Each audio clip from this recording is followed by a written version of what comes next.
Oh God, Christ! No, you're cut. You're cut from the video. You're, you're cut. I'm cutting the whole thing now. Hello, welcome. This is Game of the Year Day 2. Yesterday we did our top 5 surprises. Today I'm joined by Colton David, developer extraordinaire of Devil Express that released in 2020. I will say out front, we are both credited in Devil Express, so it will not be in consideration today. Needless to say, it would be number one on the list if it could be, and you should play it. We'll have a link below to it as well if you want to play that. But this is Colton's on mute right now, kindly, while I give his introduction, but he can unmute himself now. He's allowed to. Hi, Dan. Thanks so much for having me. I can't wait to talk about the top 5 games of the year. Shame you won't let me talk about Devil Express because it's my number one, and I was hoping to use this as a platform to promote it on. But whatever. Played Yeah, other video games too. yeah. There are other games, and also the 4 people that will watch this have already seen me play Devil Express, so all the awareness that you can get out of this channel has been gotten already. That's true. That's true. Unless miraculously 6 people watch this, and then you will be kicking yourself for not getting a full promotion of the game in there. That's what I. Just wait till I share it with the 6 people that follow me. True. Yeah. Okay. Great. So I think what we'll do, we each brought 5 games. We knew in advance there might be some overlap. It sounds like we're only going to have a top 9 instead of a top 10 of the year because we do have one overlapping game. But other than that, we're just going to go back and forth listing our top 5 of the year, and then after that, we're going to order them. We're going to fight each other to order them in a proper top 9 list. So that's the current structure, and we'll see how that goes. And you can start. I Yeah, you're allowed to start. can start. Okay. Give me your I feel like give me my your start fifth. not a strong start. I don't like this game as much as I probably should for a top 5 games of the year, but thinking back on it, it really stuck with me. Wasteland 3, just a solid CRPG that came out on Game Pass this year. I don't really have any experience with the Wasteland franchise. I heard it was good. I tried playing Wasteland 2 a couple times, but there was too much reading, and I found it boring. But this one just kind of stuck with me. I don't know. I've been on a CRPG kick for the past few years. I think 2017, I went through Pillars of Eternity, hopped over to Pillars of Eternity 2, and I've just been munching through them. It's just like a hunger that can never be satiated. So when a new good one comes out, I'm very interested. So I this is like appreciate that the. sorry, this is like Have you seen it? no, I haven't. This is like XCOM-y. It's very XCOM-y, which I think is why I like it more than a lot of other CRPGs. I'm not really into like the pause and cast spells combat. Much prefer like a tactical XCOM experience. So having having a CRPG structure wrapped around like a pretty simple but fun tactics game, super worked for me. Hmm. Didn't like okay, one knock against it, which is a pretty big knock. The humor in it, like this game was made for juggalos. If you're a juggalo, you should buy this game Well, you because it's are. all about like all the item descriptions are really edgy. Like you'll pick up a knife and the flavor text will be like only 2 uses: stabbing and spreading butter and fuck butter. you know, And I'm all out of butter. I don't know. I'm all out of butter and I'm a clown. Like I don't know. The writing in the game is Every so single hit or item miss. Like description just ends with "I'm a clown." Also, I'm a clown. May as well. Violent J, please play this Uh, game. Please. Violent J is probably in this game. I just haven't found him yet. It's good though. There are some good moments. The writing when it's good is really good, but I don't know. I don't know. This is just a Wasteland thing. Maybe this is just an old Fallout thing because I know it has roots in old Fallout. I think one of the core designers on it also worked on the original Fallout, so this is meant to be like a spiritual successor. If that's the case, I don't really think I like the old Fallout games. Stuff's kind of lame sometimes, but it does offer really meaningful choices pretty constantly, and it does a great job at its skill trees and letting you role play a character through your skill choices, which is something like I always really love in these games. Like you level up your, I don't know, I can't remember a skill. If you level up your first aid, you're going to be able to doctor more people, and things will be better for it. Yeah, a lot of those. I don't know. It just scratches a lot of itches. It's got a really good loop. Go into the like little dungeons, basically. You do whatever quest you're there. You get some good loot. Oh, it has an overworld where you have like you have your little truck and you like truck around and you can kind of find little I'm in mysteries. now. Okay, hold on. Oh, you get a truck. The people out there that are dying for a good overworld will get that. I'm like, yes, I'm sold. Overcooked style overworld, like the little. Yes, actually. Yeah. Uh, what else? Yeah, like it was free on Game Pass, so I've been loving Game Pass so far. I'm happily subscribed to it. A lot of great games come out on it, and this is just a great addition to it. So if you have Game Pass and are into CRPGs, this is definitely worth checking out. But bear in mind, you're a clown if you play this game. Bear in mind, you will get a Juggalo certification card in the mail as soon as you download it. They'll send it to you. They'll send it to you and email it to you. You get a free pass to the gathering, actually. What is the name of their record label? Oh, is it also the name of the Hatchet Man? Is it also the name of the developer? I'll have to check. Maybe cross-reference. Maybe. I'm sure there's some deep state Juggalo funding happening for this game. Yeah. Okay. Microsoft. Yeah. Microsoft is a notorious money launderer for Juggalos. But just follow. I mean, yeah. Think about where the Juggalos release their music. The internet. Oh God. Okay, so Wasteland, I guess we'll just go top to bottom by default. So we'll say Wasteland is in the number 9 spot right now, just by default while we work our way up.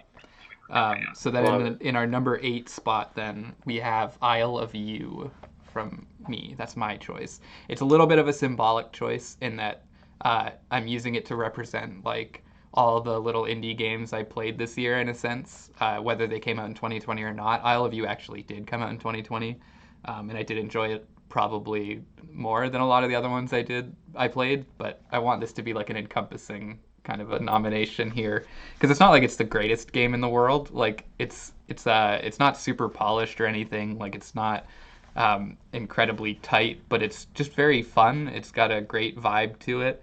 It's just a simple platformer. You kind of go beginning to end in a story that takes maybe 40 minutes, probably a lot less if you knew where you were going already, but it just has neat mechanics in terms of like collecting these sheep. You can bounce off the sheep. You can throw the sheep through things. You use sheep to gate progress.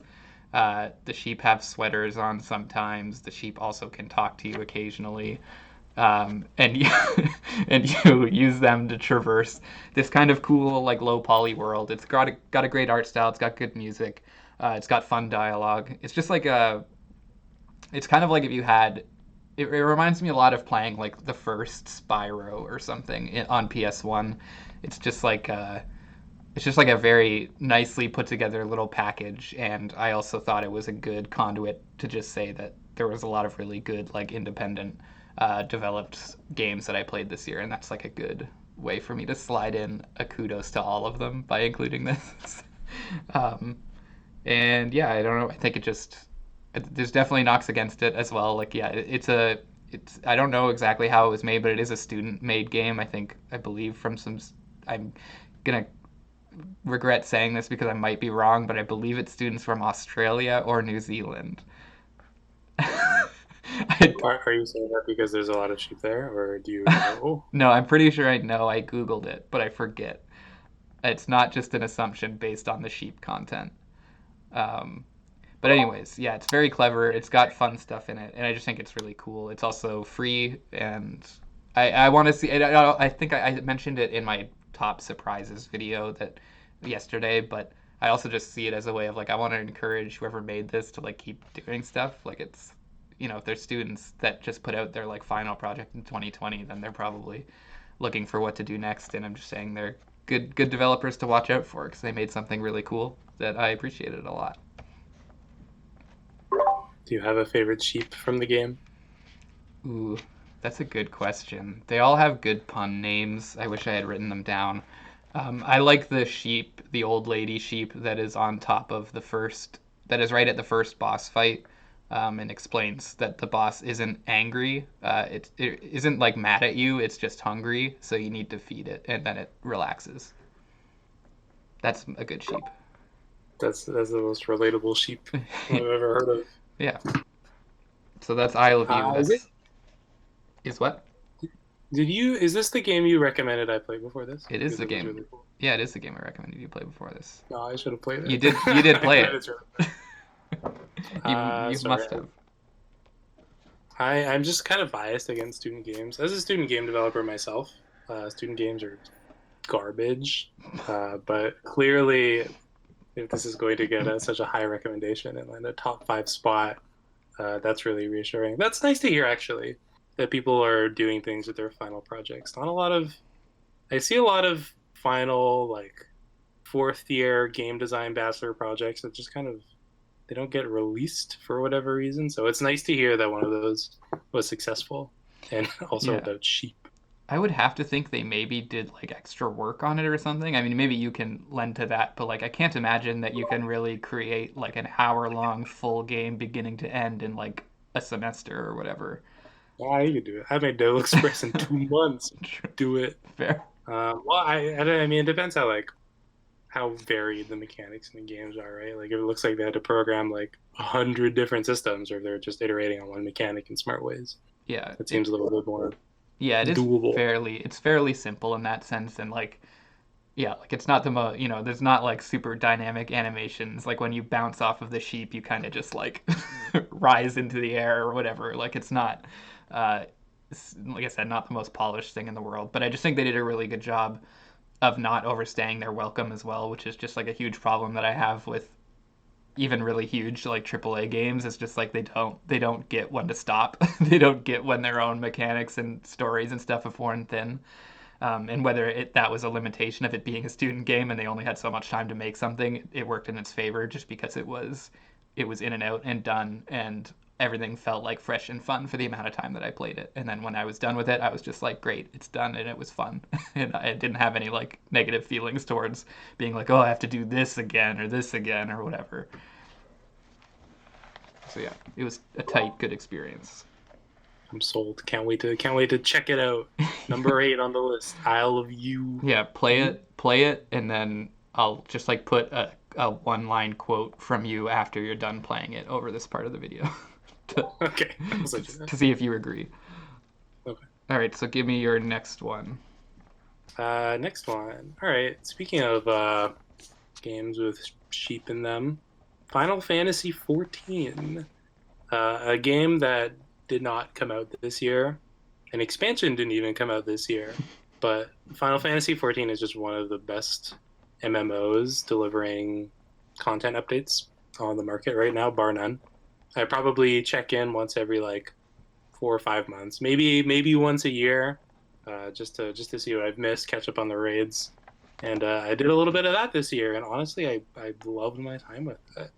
I got to experience the Nier Automata raids for the first time, and those are just truly masterfully crafted. The raid design in that game is just like truly impeccable.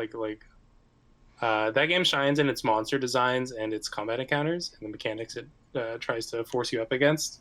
The Nier one specifically has a lot of really wonderful moments, and there's so much good music. I think the thing that keeps bringing me back to this game is the overall atmosphere. Just as a Final Fantasy person to my bones, I got chocobo bones. This game just does everything for me. Choco Bones. I got my chocobones. Yeah, so sometimes I'll flex my chocobones, and it's just nice to run around. So this year was pretty busy for me, school-wise, Devil Express-wise, and when that stuff was busiest, I would dip into Final Fantasy, and I got like disgustingly into the gathering classes. So I would just run around and mine garbage for hours, just a pointless task that I could use to I made money in that game. It was fun. As someone And who very who fun. recently got into RuneScape for like a few hours, I definitely see that appeal because RuneScape is basically that, just on a lower scale, where it's just like you just go mine stuff. Why? I don't know, because it gets your mining skill to level 99. Fuck you. That's why. Yeah, exactly. You get cool stuff at that level too.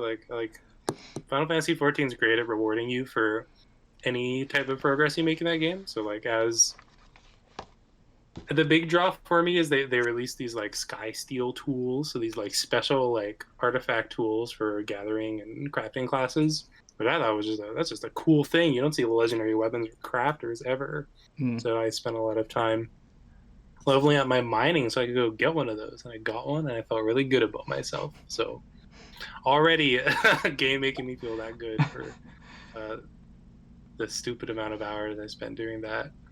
That was good. One knock against it though. So Final Fantasy 14 has a housing system that I think is awesome and incredible. You can go get a house in that game. You can fill it with all the cool stuff you acquire. But it functions like a real estate market, right? Like players own these properties, Hmm. and you can't get one if someone else is living there. And it's very frustrating not being able to like one be in like the wealth bracket high enough to like even afford one to begin with because like the rates are so competitive, and two, I don't have the time, or at least I don't want to make the time to go like camp houses for like people to get kicked out of them for an activity, Right. which is a bummer because that's a part of the game I'd really like to experience with all of my newfound mining riches. It's part. But It's that's part of just life. I would really that's like a to part of the real experience world I too. don't want in a game.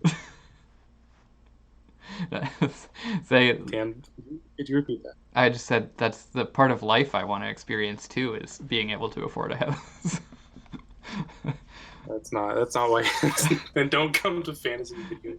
Yeah. Don't come to MMOs; those make you sad. So yeah, that's definitely not a thing I enjoy about it. But the fact that it's there and it exists is kind of like little dangly keys in my ear, Mm. knowing that one day I could be a virtual homeowner.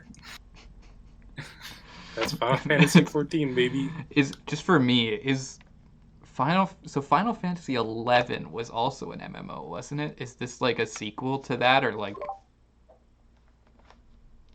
Yes and no. So it has all of the same races from that game, but they have different names. It's like a direct spiritual successor to that game in the way that a Final Fantasy would do that with like repeated names, and some things are like eerily similar, but they're no way story related as Oh, far as I know. Please no one correct me on that. you you heard it, Final Fantasy fans. What are the links between 11 and 14 that we don't know about? Okay, that seems fitting. A good number 7 spot. Um, my next spot, also not a game from 2020, so these can go together in that sense. Although it did have a fairly major update in 2020, which is why I actually thought to include it, which is Mario Maker 2. Had a big update in April. So there's I struggled with whether or not to include this because it is a 2019 game for one, and they did update it in 2020, and they did a pretty good job updating it for between when it came out, I guess last summer, and April of this year. But they kind of then just said that's our last update when they updated it in April. And I think that's just like so discouraging to hear because it's such a fun game. It is so fun. It improves on the first Mario Maker in just about every way, I think. And they did such a good job of bringing cool, meaningful updates. Like the first update just brought a ton of new blocks and things like that, and then the second update that came this year brought like the World Maker, where you can make your own whole worlds, essentially Mario worlds, Super Mario worlds. You can make your own of them, and then and it also brought just like a ton of mini bosses and things like that you could put in your levels. Like it was a huge update, and then they just kind of soured the whole thing by being like, here's this amazing update, by the way, we are never doing another one. It's just like, I don't know, like I don't want to encourage that by putting it on this list, but I also just think like it is such a good game, and I will play it. I will play it for a very long time, even if they never update it, because it is just so good. It's the same kind of thing where it's really easy to just like when I'm not doing anything else or when I don't have a ton of time, just load up a couple of levels on like the most popular list and play them. Um, it is largely probably the community that makes that game great. So I guess I want to include that in the nod, and that just like the people that make really good levels and the people on YouTube that do the hard work of like finding those levels and putting them out and signal boosting them are a huge part of why this even deserves an award to begin with. Because if that community didn't exist, then uh, the game would basically not be worth anything either. So that's part of the reason why I thought it would be a good idea to include is also like a little spotlight on the community around Mario Maker. Like the video I did this year on the 4-year Mario Maker stuff, like that was like among the coolest and best levels and experience you could have with the game, and it had absolutely nothing to do with Nintendo. It was fully put together by the community and by the level makers and stuff like that. So yeah, it's an incredible game with an incredible community. The big knock against it is just Nintendo being Nintendo, and that's gonna be something that comes up again later on my list when I talk about my next one. But it's the same thing. Were there any? I I I played a lot of it last year when it came out, and I really loved it, but I didn't end up going back to it. I probably should. The Worlds update sounds really interesting to me. Were there any worlds you saw that were like, oh, this is like you're using the fact that you can like make continuous levels in like an amazing, interesting way? Because that is like super interesting to me. Yeah, well, it's got some limitations in that sense, in that like, um, I can't remember for sure, but like I don't believe your power ups continue from level to level or anything like that. Like if you leave the first level with a flower, you don't start the next one with a flower. So they're kind of still like siloed levels in that sense. But yeah, like a lot of people made worlds that were very cool in building on a theme or just like using the same aesthetic theme or similar ideas throughout their worlds.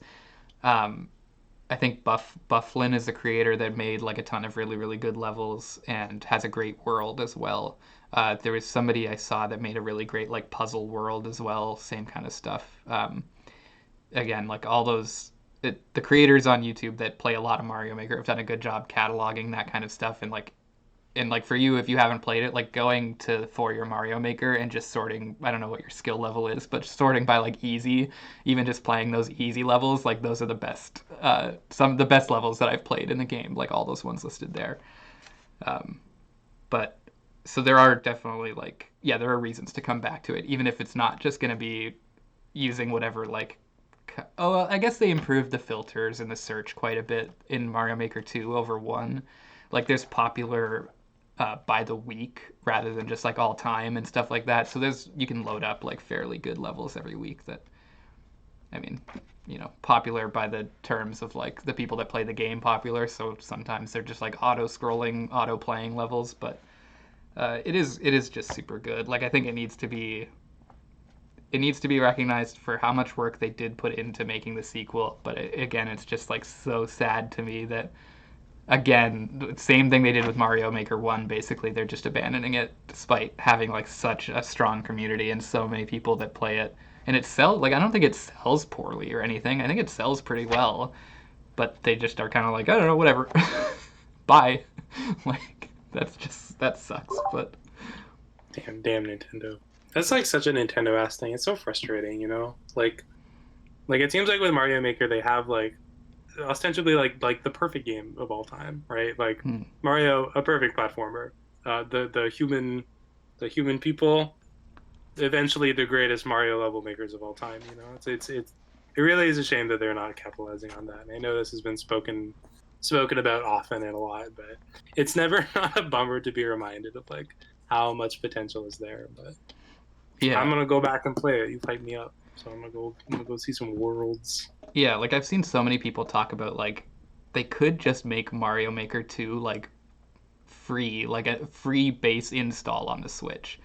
And then like there are people that are anyone that's a serious like creator and player of that game would have no issues buying like I don't know, creator packs or something to make newer levels and stuff. Like the base thing could just be free, but anyone who loves the game would pay like $3 or $4 or $5 for like here's some new blocks you can use in your levels, right? Like I don't know. I just think it'd be such a good platform like based thing to just get everyone just has like access to basically infinite Mario levels for free. They would play it all the time. But and I think that there's more than enough people that are serious about playing and creating in the game that would be able to support it on like a microtransaction basis. And I know that's not a like popular thing to say, like, oh, let's add microtransactions, but if the whole game was free, it's essentially like the power people would subsidize for everyone else. And I don't know. I just think that whether or not they do that, even if they just kept it as it is and they supported it like a normal company, I would be pretty happy. So, barring some huge sweeping change, I still think it should just deserves more support and more backing from Nintendo. But we can talk about this again in like 20 minutes when I bring up my next game. Yeah, I'm excited for your next game. I have no idea what it is. Damn Nintendo, to be continued. Yeah. So that's a tentative number 6 because I'm open to pushing it down. Okay, what's your next one? Speaking of games with bad support sometimes, World of Warcraft Shadowlands. That's the new World of Warcraft expansion that came out a month ago, maybe, barely. So Blizzard has done a really incredible thing, maybe one of the best things they've ever done in the history of World of Warcraft. They made the leveling experience good, and new players can play the game without having to play through what, like how many years of content, like 10, 12, 15 years of content, 13 I think. You can level a character up to like Shadowlands level in about a week if you're playing relatively regularly. And this has opened up a very new part of the game for me that I've never experienced before. I was able to convince some in real life friends to download and buy the game, and they've leveled characters to max level, and we're playing together. And that's such a different game when you're playing with friends. So the reason Shadowlands is on this list is because I'm experiencing a type of MMO play I've never really experienced before, and that's playing with friends and going through the bigger and a lot of times just better content that you just wouldn't.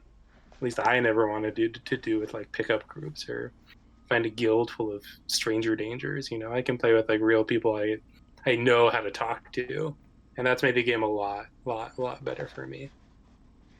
As well as just like being able to play with friends. I think it's just a well done expansion pack. The new dungeons are fantastic.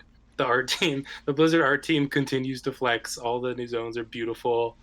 The story stuff is stupid as hell. It's been stupid as hell forever, but there's less story in this one than in the previous expansion, which is honestly probably for the best. All the characters get fucking kidnapped and sent to hell, so you don't need to worry. Oh, Dan, cover Jaina's ears. Wait till No, I you're. tell you what happens to Jaina. No, you're. I was freaking out because your video went insane for a second there. You were popping in and out, and your voice went robot. But now you're good. I got sent to the maw. The jailer heard me. No. That's a World of Warcraft reference. You wouldn't get that. The stockades. Yeah, I got a hugger found me and killed me. Yeah. The boy king of Stormwind. Does he still exist? No, he's a man. He's a major player. He's in hell too. Him and Jaina are like wrecking shop right now. They sent the boy king to hell. Sent the boy king. Boy king became a man and got sent to hell. World of Warcraft : we sent the boy king to hell. I would buy that if that was the subtitle. I would buy that in 2 seconds. Dan, I know you have a history with World of Warcraft, but every time I try to drag you into playing with me, you refuse, and I'd like you to elaborate on why you're not on board with new World of Warcraft. Well, I was just wondering, like, so you said like they make it so you can level in a week. I guess I don't know if I can let go of the original fun of the game for me, which was that process. Like, when I think about playing World of Warcraft in middle school and through the beginning of high school and stuff, like Vanilla and Burning Crusade and stuff, like the fun was going like zone to zone in this huge world and just like grinding out one or two levels in these zones and then moving on, and the people you'd run into and find, like literally having to find the instances, the dungeons in those zones, like having to physically go to them and bring people there and then go run them. Like there was a there was a fun in the somewhat realism of it, I guess, maybe. Um, and then when I hear like, oh, you can level in a week, I don't know, like,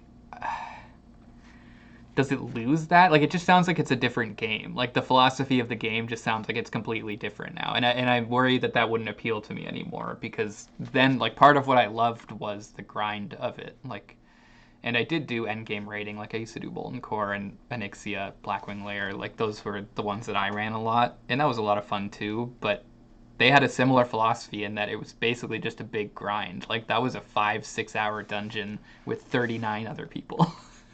And so it had the same kind of carried the same philosophy of like you went through this like long, arduous kind of, not a nightmare, but like a fun nightmare to get to level 60, and now you're gonna do it again through each of these dungeons with a bunch of other people that went through that nightmare, and it's just like there's like a shared misery almost that adds to how fun it is. So, but yeah, that's my worry, I guess, is that I just don't know if it's the same game anymore. Like that's the game that I loved at the time. It's definitely not that at all anymore. No, it's not about talking to people or meeting people or having fun experiences with other people up until you get to the end game, where those kind of those systems that reward that and encourage that, they don't exist until you are like you start worrying about your item level and not your normal level. Like it's doing like a Destiny thing, right? Like the path to top level is like the prologue, and then the real game starts after that. And that's the experience they've been focused on and building on for all of these past expansions since probably Wrath. Is just they've been trying to fine tune that because that's where a lot of the player base lives, you know. So I think they've already stopped caring about the leveling experience. That is just like a stepping stone for you to get to the game that actually matters. So them actually like acknowledging that full on and reducing the amount of all the old stuff you have to go through, because like it's one thing to like do the grind to 60, right? Like when you're level 1, you can see level 60. Mm-hmm. They got to like level 120. If you were to jump into World of Warcraft now and be like the game starts at level 120, like you're not gonna get your real life friends to play with you. You sound like a crazy person. Yeah. So them removing that and just kind of distilling World of Warcraft into like what it actually is today is a good choice, I think, and one that has made the game more enjoyable for me because I haven't been able to wrangle actual friends to come play with me. Does all of that I do stuff think though, exist still? Like, can you go to like Stranglethorn Vale still? Can you go to like do the like what does the leveling even look like now? If we also they did a so you said yeah, they got up to level 120. Was there like I think I heard there was like a level crunch, right, where they're back to doing like 60 or 70 or something now? yeah, they crunched it. They crunched all the levels, so now the max level is 60 again. And then they just scale different things differently. So now you can get to 60 again. The way they did like leveling 1 to 50 is really smart because you get to pick which expansion you want to go through, and by the time you finish that expansion, you'll be level 50 and ready to hop into the new content. So if you're leveling an alt and you've already played through like Mists of Pandaria 90 times or Legion 1,000 times, you can go back into things you don't have like a strong memory of and kind of relive some of the magic. Or if you're playing it for the first time, you don't have to play Burning Crusade in 2020. You can play like one of the newer ones and have a more polished modern Warcraft experience. But what is It's interesting. I don't know if it's good, but it got me to get friends on board, which is something that was impossible before. like I don't want this to just turn into the World of Warcraft cast, but like what is that even? I'm trying to struggle with what does that even look like? Like if you're saying I want to level up from 1 to 50 through, let's just say Burning Crusade, have they like condensed that into some kind of like a streamlined like go here, go here, go here, go here, or does it literally just like dump you into Outlands and then you just go do whatever you want as you normally would if you were in the Outlands? Yeah, it's basically that. Like you play through whatever the main Outlands campaign was and all those levels, and like their level scaling for mobs works essentially. So you can just level through each little spot. The mobs will scale to you appropriately, and then you just, they've tuned it so by the time you finish all of the major content from that expansion, you'll probably be level 50. Hmm. For some expansions, it works better than others, right? Like if you're going to level through Burning Crusade, it's going to take a lot. It legitimately takes longer because there's less quests to do, and they give you less rewards than if you were to do like a more modern one. It's interesting. It's neat. I didn't like it at first, but after seeing like the true rewards of like what like a new player base can bring to a game that is slowly dying, Mm-hmm. it's good. It's a smart choice. And Dan, if you want like the hard tough boy middle school shit, they have World of Warcraft Classic, which I think is also really smart and great. A lot Yeah. of people are getting what they want to get out of it. Yeah, that's it. Yeah, I don't know. I don't like it. I'm willing to give it a try again, but I'm just like I feel like there's so much baggage. It's like a it's like an old bad relationship where like I just have so many emotions and feelings and experiences tied to it that I feel like no matter what I do, I'm gonna load it up and be like, this isn't that. This isn't the thing that I liked. Yeah, that will probably happen to you. I think like especially like knowing your relationship with the game, I think you would probably hate it.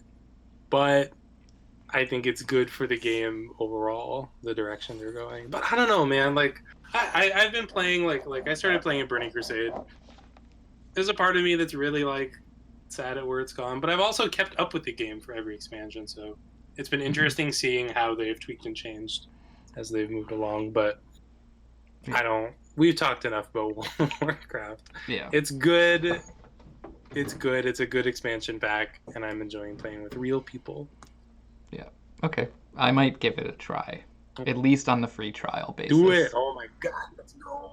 But Like the comment if you want Dan to play World of Warcraft. Colton, my please. my viewers are loving RuneScape. I don't know. They're great. They're cuckoo about RuneScape. So I watched your last RuneScape video right before this. It was very good. yeah, I'm sad you can't transmog that sword. yeah, no, that sucks. Okay, next game, which is again is going into our number 4 slot just by default right now, is Mario 35. Um, kind of feel like my commentary here is going to be pretty short because it's very similar to Mario Maker.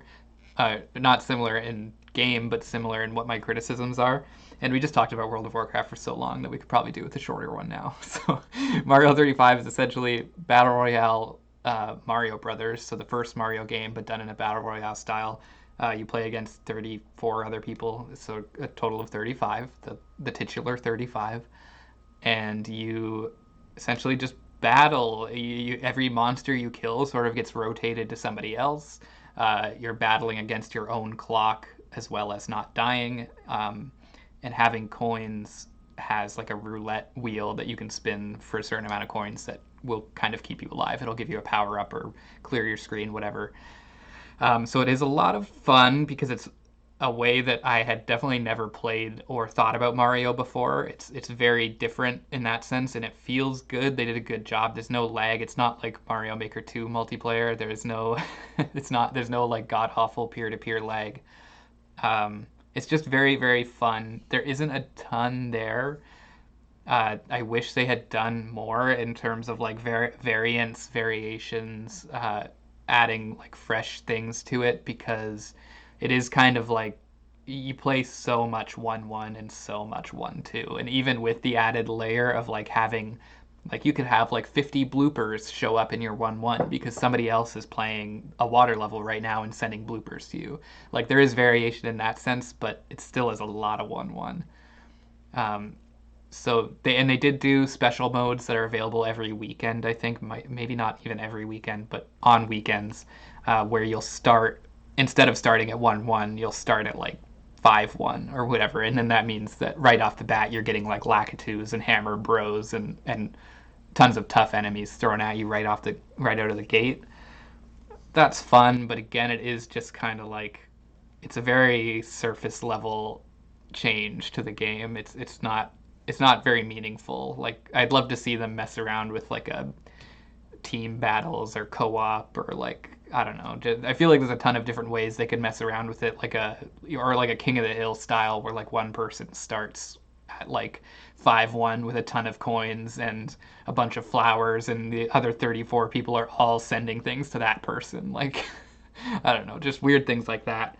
Um, but again, no matter, it's so much. It is a lot of fun. It kind of came out of nowhere. They just announced it in a direct and then released it. I think like a month later. But they also released it with this bizarre thing of like it's gonna be on the store until March 31st or something, and then they're like we're getting rid of it. Why? I think that's a great idea, and I think that's like one of that is a reason I think Nintendo is cool, because no other company would fucking do that. They're just gonna wipe the game. This game doesn't need to exist anymore. They know you're not gonna get like years of fun out of this, so they don't want to do years of support. I think it's very nice, and it's not like you spent $20 on this game and you don't get to play it anymore. This is just like I don't know, go have some fun.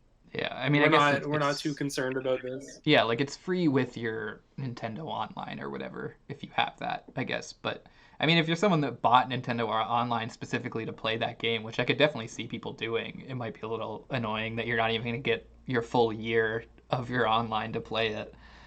Um, but I don't know, like it's just so bizarre. Like I mean, they abandoned Mario Maker. Why don't they just abandon that too and then leave it up? If that's going to be their process of being like we don't want to support it for a year because people probably won't play it, like just let it die then and shut off the servers in a year. Like I don't know. It's just weird. It's just I because it also kind of lays the groundwork for like it could be fun. People could keep playing it if you updated it, if you put things in and new modes. Like, but you're basically just saying, I don't know, we made this like quarter-assed thing, and it's so much fun because we just have this like incredible platforming system and like this really good battle royale that Tetris 99 kind of pioneered this style. But and we know that that's fun on its own, but we can't be asked to like try and make it more fun or like to provide more longevity or something better. We're just gonna shut it off in 6 months. Like I don't know. Like I think that sucks, but It's interesting thinking of like Nintendo as a service provider and like dipping their toes into games as service, because I can't think of a game they've done this well in at all. Maybe from what I hear, it's Splatoon. oh, that they're I think supporting it they do well. okay. Yeah, or at the very least, like the stuff they're doing online with these tournaments where you pick different teams. People seem to love those, Hmm. and they're using their master hand to actually move the game that is happening, instead of just letting it die. I don't know. I Nintendo is a bummer. It's the best thing in the world, the greatest of all time, the biggest heartbreakers. I think it's best if you approach a Nintendo game with no love, no expectations. You just go into it hoping to enjoy the experience you're having right now, and in the future, hopefully they put out something else good for us Hopefully they again. don't take it away from you forcibly. Like I don't know. Yeah, Both it's sad. this Like, as both this and Mario Maker 2, like I was like, I put them on here because I was like, God, I have so much fun with them, and I was like, I don't want to put them on here because I hate what they're doing with their like. It baffles me what they're doing with their games, and I guess like you're saying, like having this cold objectivity or coming at it almost as though it's a game from like the '90s, where it's just like you get what you get, instead of expecting there to be like any kind of support because that's just like a modern idea of games, right? Is that like if a game is really good and a ton of people are playing it, the developers will put out more stuff for it. That's a very modern idea and not just wait for another game to come out. And maybe Nintendo's just not fully on board with that. And yeah, like having that idea of just like you're gonna get whatever you get. and at that level, like Mario 35 is super fun. It's really well made. It is very, very fun to play, but it's just knowing that they have the capability to do what other game companies do and evolve and support and become bigger and better as it goes on, but they just choose not to, is what is so frustrating about it. I wonder what the iteration process looks like at Nintendo and how strong they're like. I get the impression from Nintendo that they are very quality obsessed in a way that benefits their games. I can't think of a single Nintendo game that has really like not hit the quality mark. So I wonder if like part of the reason they don't go into this service-based model is because they can't promise great, awesome new features at the quality they would like. But on the other hand, like they're Nintendo, right? Like they have more money than God. They have as much money as Mario does. That's so much money. That's also like there's no financial reason they couldn't just make the games we all dreamed they wish they could make, like a Pokemon MMO and Pokemon Snap 3, but they don't. And I don't know, whatever. Like maybe this is just like a weird coping mechanism for me. Yeah. I'm just trying not to be so sad in the wasted potential, but Nintendo takes weird swings, and there aren't many people in games that do that, and there aren't many people in games with the money to do that. So I appreciate seeing where the swings go. I think it's really sad in a case like Mario Maker where you have this like incredible dedicated community making incredible work, like adding so much value to your product, and you're not even gonna make life easier for them or show them that they're valuable, right? Like I don't know, Nintendo desires a lot of control over their products, it seems. Like look at the stuff that's happening with Smash right now, right? Like if they think you're like overstepping your bounds on their product, they will shut you down. Yeah. I don't know. Whatever. It's so we could guess about Mario's brain all day, but we'll just end up really sad. Nintendo games are allowed to be on Game of the Year lists, but Nintendo itself is not allowed to be on any like good developer of the year lists or anything. No, definitely not. God, just like I can't even imagine like the labor practices at Nintendo. Yeah. That's another piece of the Mario Cortex that is worth exploring, but you will never get a good answer to until Reggie writes his tell-all book. Yeah. Reggie's stories from the dark side. Reggie fills aim. More money than God. We sent the Boy King to hell. Exactly. All right. What's your next game that's going to slot into number 3 here? Number 3. This is a good number 3. Total Warhammer 2. Okay. Elaborate. This might be the greatest game of all time. In a lot of ways. You just said it's a good number 3. 2 seconds. Okay, ago. well I can't slot it in as number 1 because this game came out like 2 years ago. I would like to mention it because actually now that I think about it, a lot of the games we have here are older games that we have on here because they're getting so much support and love compared to like the 2 Nintendo games on here, which are great games but get a no support and love. Very interesting. Total Warhammer 2 is like the benchmark for like a company supporting a game post launch in a way that makes it feel like a living, breathing game, even though it's I guess it has multiplayer, but that's not why most people play it, as far as I know. It's a Total War is just it's like a grand strategy game. It functions like a board game map where you go and you move armies around and you build cities and do a lot of fun resource stuff. And then it has a really strong real-time strategy battle situation once you're actually playing the game. I don't like RTSs. I never thought I would like an RTS, but just everything Creative Assembly managed to do with the Warhammer aesthetic, the ability to like make these giant monster and armies with incredible unit variety and have them clash in interesting and meaningful ways, was able to like get me invested enough in learning how to do the RTS. And now that I've learned it, it's actually an enjoyable experience for me. And this year has brought like a lot of really awesome DLCs to the game. So one thing they're really good about doing is updating their legacy content. So Total Warhammer 2, if you bought Total Warhammer 1, you can import all of that content into the game. So the major content is like the races and like empires you can play as, right?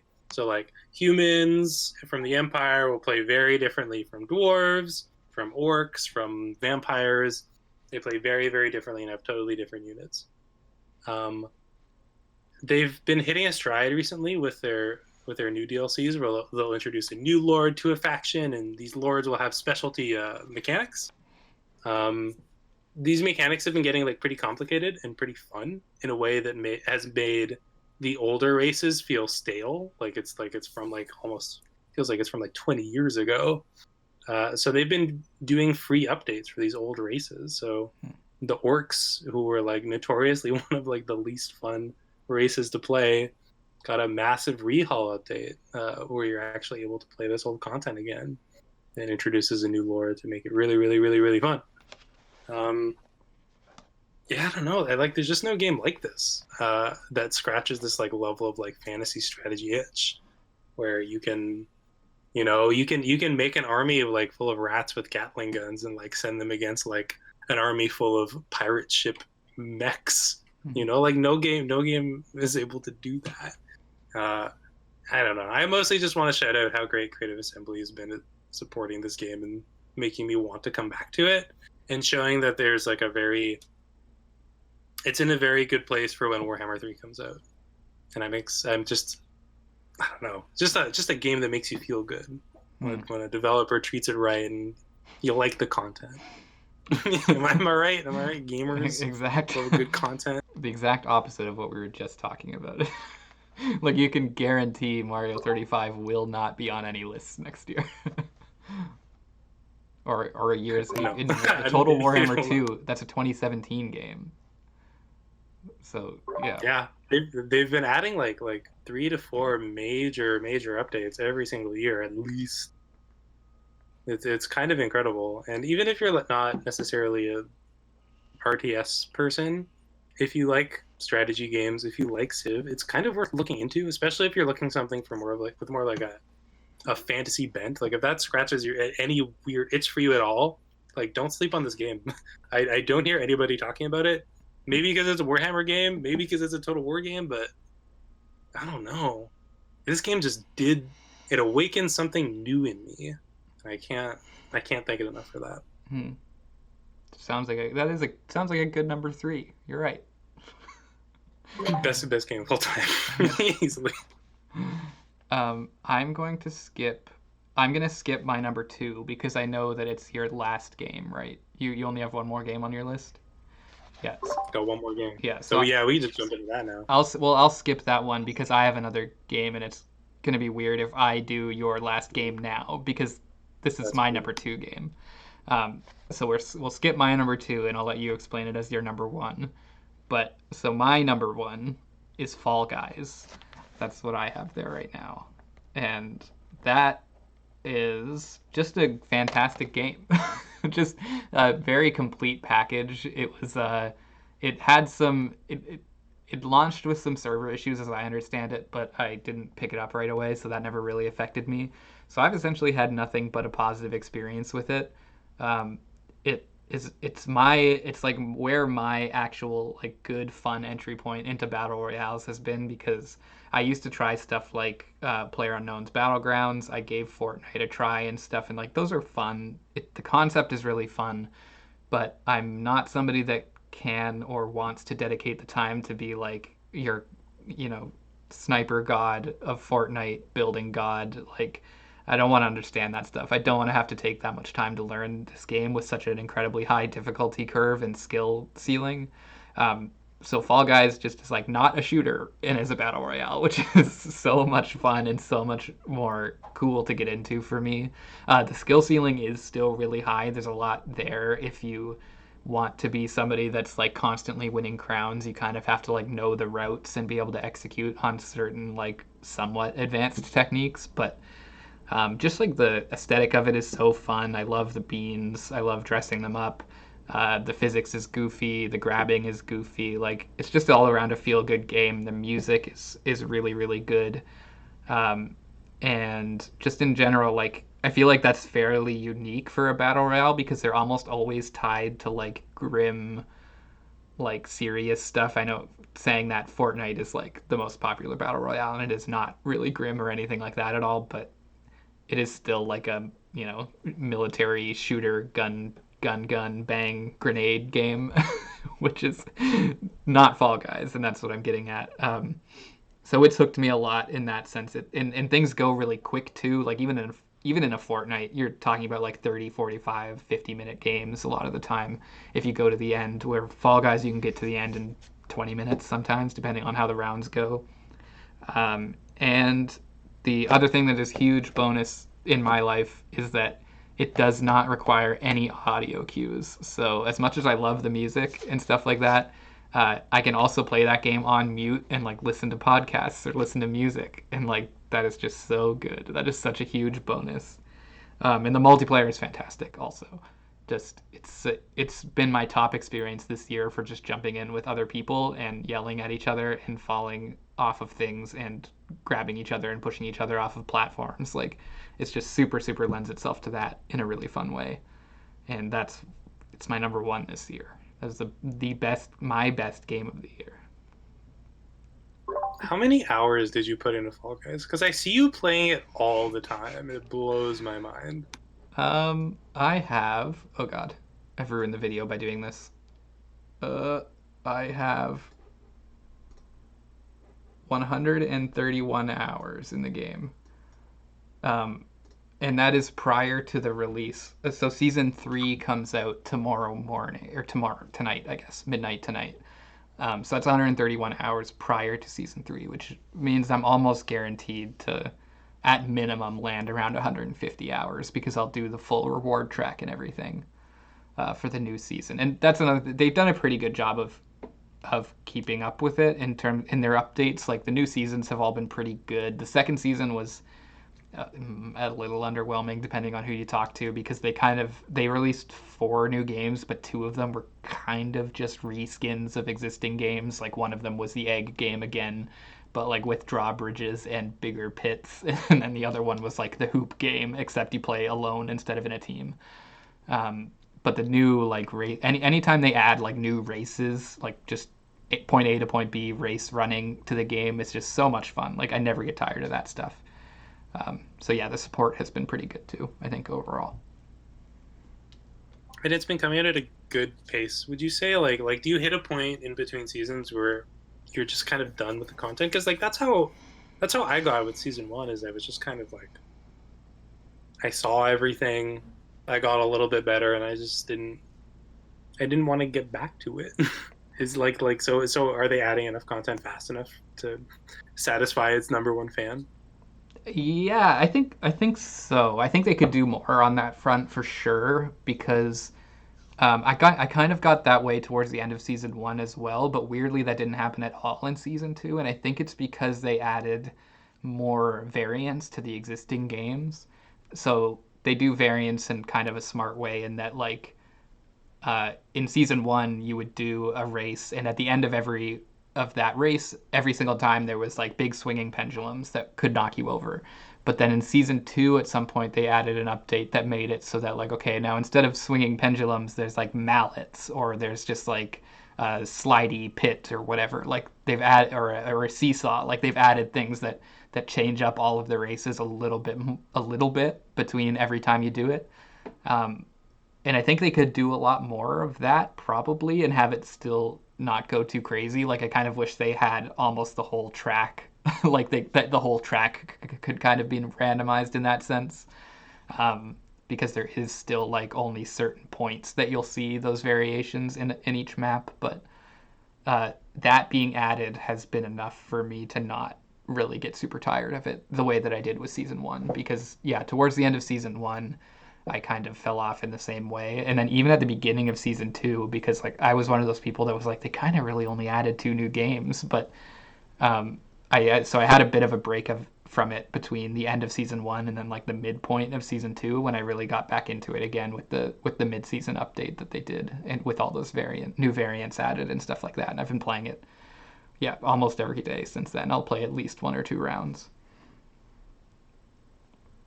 Turns out when you support your game, people really like it. Yeah, People will come back to it. That's something like this big Japanese company could learn. yeah, You okay? Where can Fall Guys go? Like one of the biggest reasons I fell off is because I played it and I got it and honestly I felt bad knowing that I will never be like a top percenter in this game at all right. because like while it's like very easy to get into, like you're right, like you need to know the sickest strats if you like legitimately want a shot at this ground. So Mhm. like where do you see the game going and where would you like it to go?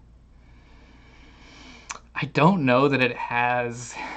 I mean, they definitely have smarter people than me on their team. Maybe they have a better idea, but like to me, I don't know that there's any obvious place for it to go other than just adding more and more fun games and adding more and more variants.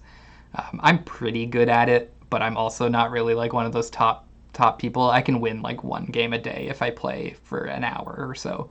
Um, and yeah, like I think it would be better off. People would like it less. Like the people that play it competitively would probably like the game less, but I think the overall health of the game would be better if they had more of the kind of like wacky, more random style games in there that give everybody a chance. Like the one where you walk across and the floor tiles just like fall away. Like there's no way to tell which floor tile is which, and like pretty much anybody has as good of a shot of getting across as anyone else does. So they'd probably have to make like a competitive playlist that like could be used for people that really want that, and then just like the whole grab bag of everything to for everyone else to play. And I think that would make the game better. But the because and I think I would use both sometimes depending on what I was doing. Like if I was in multiplayer, I'd probably just want to play the whole grab bag. But on my own, like I love doing the races and things like that. So and I get you. It can be really frustrating getting onto team games when you're playing as a solo person because sometimes it's just like, oh, I've loaded into Egg Scramble and like three of my teammates are AFK and another one of them clearly doesn't even know how to pick up the eggs. So like we lose 20 to nothing, like, and you're just out no matter how good you play.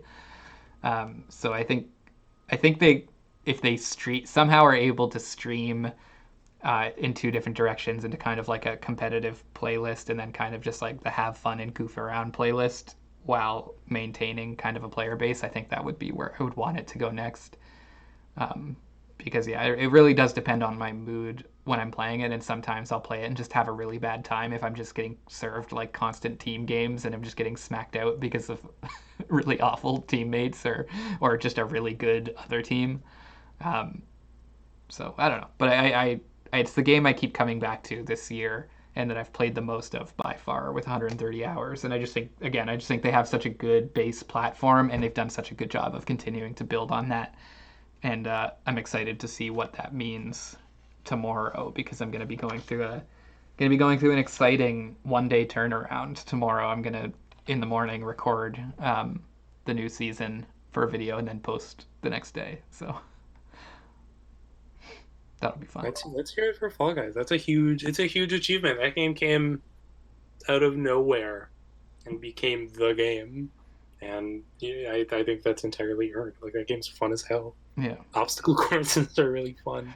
yeah. It's Uh, white. It's basically like Wipeout, but like it's yeah. like the first good multiplayer online Wipeout, which I know people have tried to do those before and they were all garbage. So Oh yeah. Oh yeah. yeah, Yeah. Props on team. What made Fall Guys? Good job. Mediatonic or Mediatronic. Mediatronic. That I, sounds like a game. I don't want to get that wrong. It's either Mediatonic or Mediatronic. It's my favorite. Every day I sit down at my computer for a cold media tonic. Delicious media and tonic. Is it tonic or tronic? Which one is it? Tonic. Yep. It's tonic. That makes more sense. Oh, it is tonic. Oh, yeah, wow. media tonic. Okay. Good for you, media tonic. Here's to you. Yay! Fall Guys. The number one best game of the year. One. No more Fall discussion Guys needed. better than The Last of Us 2. Yeah, we're done ordering the list. No more discussion. Fall Guys is number one. And what is the other game that you just wanted to throw on here at the end? Yeah, the other. Actually, I want to talk about my favorite game of the year. Fall Guys Season 2. Best season of all time, where they added the hammers. Really changed the game for me. Really got it. Oh, I didn't even mention Genshin Impact anywhere. That's probably for the best. I don't really want to talk about my relationship to that game. I was also just thinking in the games that came out of nowhere. Also, neither of us put Among Us on here anywhere, but I played 0 minutes of that game, so I would not be qualified to add it. But I know that people go wild for that game still. For our one Among Us minute, I played like a night of it with some friends, and it is fine. It's cool. I like how easy it is to play, and that lots of people can play it. I think that's good. I think it was very sweet when the team got emotional when they accepted their award at the Game Awards. That made me tear up. I did not watch the Game Awards. You missed nothing. You could stare at like the ad section of a magazine if you want. Oh, cool. If you want to watch the real Game Awards, look at an old Nintendo Power. You'll have more fun and see less ads. Instead of the Game Awards, I just like to grab my degree here and just stare at it and think about how good of a critic I would be if I were doing the Game Awards. I just mutter to myself over a media tonic and sink into my BFA. I could have done this. I could have been me. I know what art is. You still have a shot. You still have a shot to judge the greatest awards ceremony of our media landscape. Yeah, definitive ranking of the entire media landscape. Brought to you by Dan. Man, that shit pisses me off so much. The amount of time, okay, whatever. Don't want to include this, but the amount of time they include to like have developers actually speak and talk in that thing is like most of it's in the pre-show, which I don't think they even air. I don't know. Oh, it's like the Oscars where they do like the unimportant Oscars like off air. Yeah. The unimportant Oscars. Or they'll do it like they'll take like 1 second and be like, here's a list your best sound design. Yeah, the best. It's the same thing, and no one gets to talk. Or it'll be like Hades won best indie game, best action game, best whatever. It's like, okay, whatever. I don't want to talk about the game. Speaking of Hades. Speaking of the best indie game of 2020 officially decided. Yeah, my number one game of the year is easily, without a doubt, Hades. So, I mentioned how Total Warhammer is the greatest game ever made. Hades is a perfect game, and they are different. Where Total Warhammer, greatest game ever made, not a perfect game. So far from a perfect game. But they keep making it gooder. Hades, they made it, and it's perfect. Everything about it is great. The combat, so fun. The amount of weapons you get, incredible. The ways they're able to make different weapons feel different and give you like fun, interesting builds to constantly run through the game with, incredible. Every experience is incredible.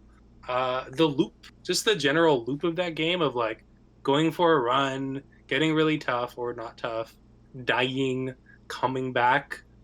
It's just perfect, right? Like it gives you like the right amount of downtime to, decompress from like what can be a pretty intense experience. Go talk to some of like the best written characters in video games. Go, I don't know, buy like a poster for your room.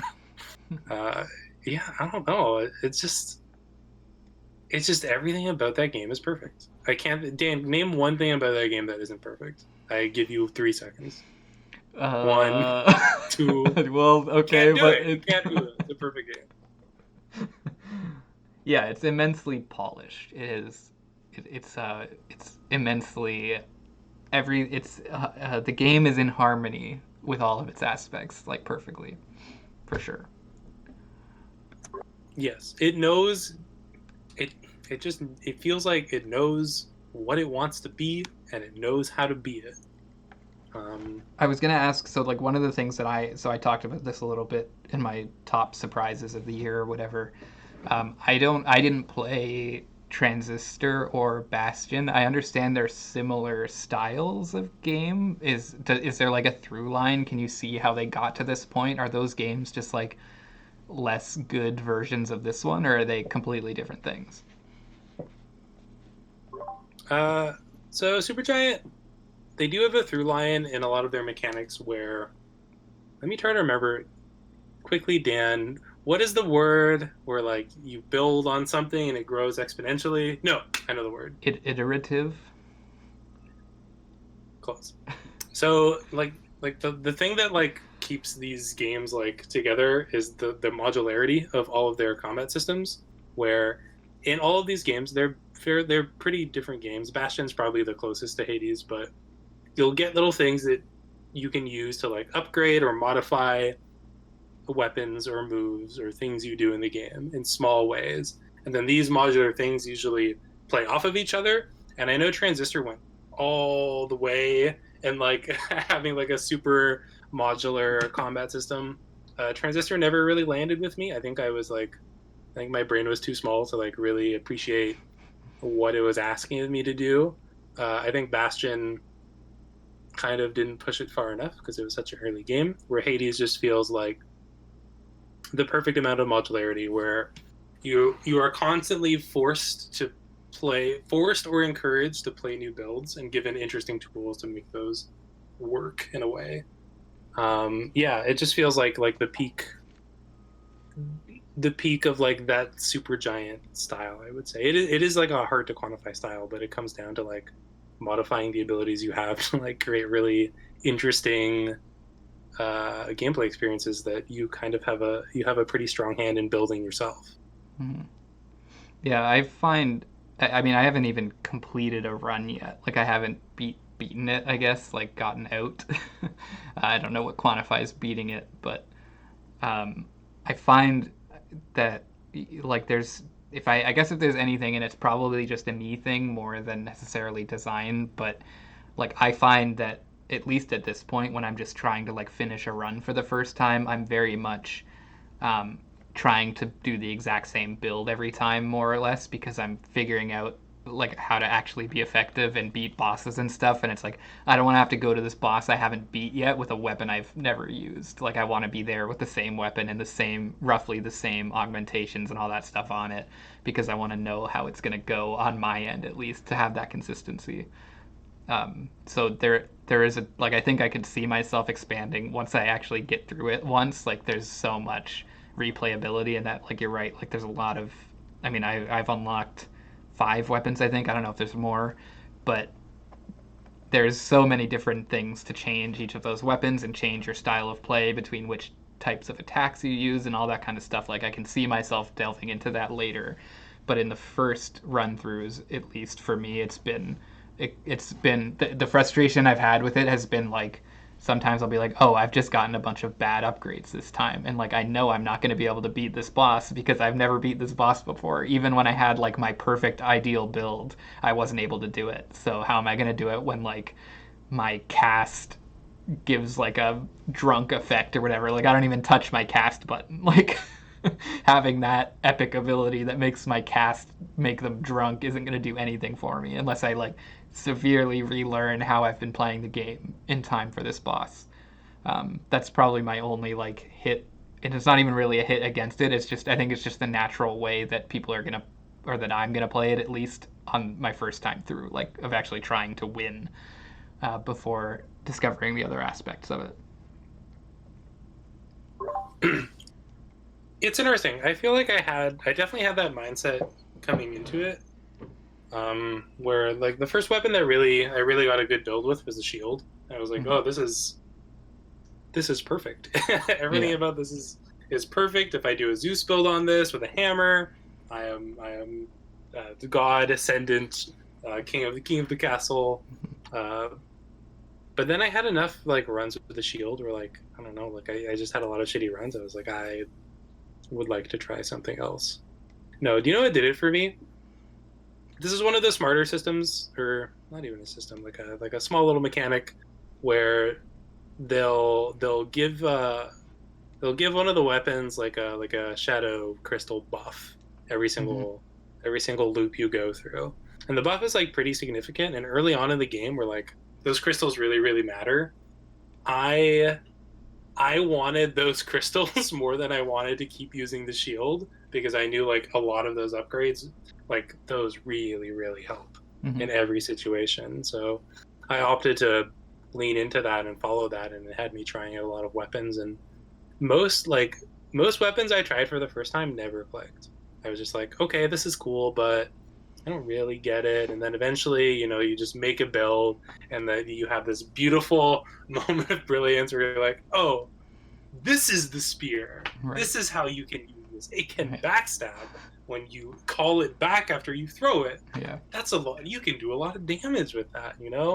It's like I appreciate how the game gives you space to figure out the strengths of a weapon while just slightly nudging you to try different ones. And I don't think there's anything wrong with the strategy of like, I like the shield, I'm going to stick with the shield. That will never hurt you Mm-hmm. because like you're not losing anything by not trying different weapons, right? Um, I don't know. After that happened a couple times, I was like, okay, this game has made me love these two weapons so far. I'm sure it'll make me like the gun. And you know what? I like the gun now. Yeah. The gun is the Oh, only other weapon I've really touched much of. I like the gun a lot. I have I use what I'm calling the cowards build so far to try and get through the game, which is just I use the shield. I pretty much only use the throw attack, and I put all of my things into making the throw attack. I think it's Ares that has like the Doom thing. So I use the throw attack with the Doom thing so that it does like whatever 30 damage when it hits, and then it goes like for like 120 damage on top of that while I'm like running away. I also go to is it Hermes, the really fast guy? That I use like the multiple dashes as well. Like I get like 5 dashes. The dashes do damage to people near me, and then my shield does damage while I'm running away because it's got the doom effect on it. So I just sprint around the outside of every level, just throwing the shield into the middle and then sprinting away really, really fast. please record you doing this. I would like to set this as my desktop wallpaper. Yeah, it's a great build. It's really I think good. I think that's like kind of the wonder of this game, though, right? Is like you can find a build that works for your playstyle and like what you're looking to achieve. Especially early on in the game when you're figuring out the fights. Like one knock I have against Hades is it kind of breaks once you figure out what to do. Like once you figure out what enemies do and what bosses do, you can finish that game no problem, no matter what build you have. I mean, that's just like that's a knock against any game. Like you could make the same criticism for Gungeon, but I don't know. Hades. I felt it very pronounced. I mean, mild, not even a spoiler. Once you finish a run, you get this thing called a Pact of Pain. So when you start a run after that, you can take on these different like modifiers to make your run more difficult in order to like up your contract level. And then once you're playing with like let's say like I add 25% health to enemies and I get 1 level of heat. If it's a new level of heat, you get rewards for that run again, right? So you can start getting blood and diamonds and everything again. That's a really smart system, but because like I'm only gonna get rewards for a level of heat I haven't done. I can't. It wouldn't make sense for me to make the game even harder when I can make it less hard and still get the same rewards, right? So that's been a bit of a mild bummer for me in Endgame, but whatever. This is me complaining from my lifeguard chair of I'm so good. This game cannot bother me anymore. Uh, When you say like it's easy once you understand what the bosses and the enemies do, is that in a sense like in a Dark Souls sense where like when you watch speedrunners of Dark Souls, they're just like standing at the boss's shin and just like hitting it over and over again because they're not like afraid of the boss. They just stand there and can hit it. Because yeah, exactly. Like yeah. eventually you will just know where to be, Mm. and you can just do it. You can just do it. Like maybe I've heard this echoed from other people who play the game where they've gotten to a similar point faster than they have in other roguelikes. Yeah, I don't know. But I think that's Yeah. also a strength of this game, right? Like Hades is not a game that was meant to be played forever. You see credits in that game, and once you get to that point, you can kind of safely dip. Like there's a little bit of stuff afterwards that's worth seeing, but like it's a roguelike. It gives you everything a good roguelike gives you, but it ends.